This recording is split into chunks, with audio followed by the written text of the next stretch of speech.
लेकिन पास बहुत अच्छा।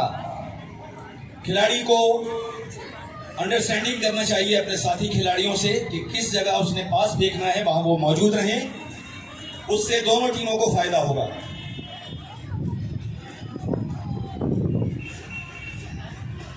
बहुत आराम से फुलबैक ने टैकल किया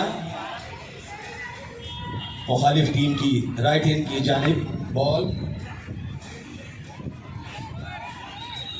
टीम की कैप्टन और गोलकीपर्स बाकी लड़कियों से। दो टीमें आज के इस मैच में, तंजीला साहिबा एकेडमी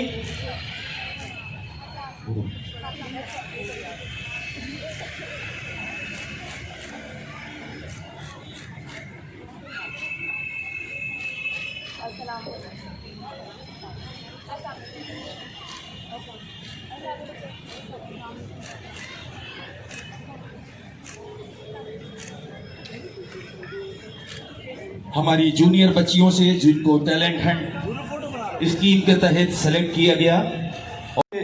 राजू कहते हैं बड़ी खिदमत इनकी हॉकी के लिए। पाकिस्तान हॉकी फेडरेशन सैयद हैदर हुसैन और हमारे सबके प्यारे एकेडमी, ये इंस्टीट्यूशन बनी है इसी ग्राउंड में माशाल्लाह।